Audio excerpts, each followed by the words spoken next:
பிள்ளையாரும் முருகனும் திருச்செந்தூர் தொடர்பு என்ன?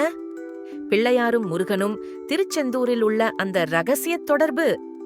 ஓம் முருகா, ஒரு விஷயம் தெரியுமா?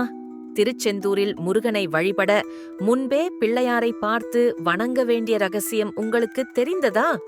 இது வெறும் வழக்கமில்லை. இதுதான் முருகப்பெருமானின் திருவழிபாட்டுக்கான சக்தி வாய்ந்த தரிசனம். கடற்கரை பக்கம் நடக்கும் பக்தர்கள், திருச்செந்தூர் கோபுரம் தொலைவில் வண்ணமயமான பிள்ளையார் சன்னதி. பிள்ளையார் அக்னி தெய்வம் போல முன்னணியில்.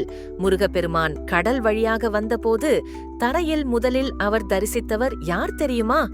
அவரது அண்ணன் விநாயகர்தான். அதனால்தான் திருச்செந்தூரில் பிள்ளையாரை பார்த்து தான் முருகனை தரிசிக்க வேண்டும் என்கிறார்கள்.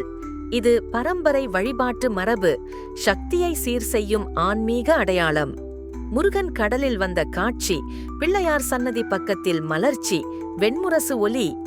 எப்படி இந்த தொடர்பு மூலம் நாம் ஆசீர்வாதம் பெறலாம்? 1. முதலில் பிள்ளையாரை வணங்கி ஓம் விக்னேசாய நம் என 9 முறை ஜெபிக்கவும். 2. பிறகு முருகனை நோக்கி ஓம் சரவணபவாய நம் என 27 முறை கூறவும். 3. இவ்வாறு தினமும் செய்வது வாழ்க்கையில் தடைகள் நீங்கி வளர்ச்சிக்கு வழிவகுக்கும். திருச்செந்தூரில் இந்த இரட்டை தரிசனம், முதலில் பிள்ளையார் பின்னர் முருகன், இது மன அமைதிக்கும் தொழில் வெற்றிக்கும் குடும்ப நலனுக்கும் வலிமையான சிகரமாயிருக்கிறது.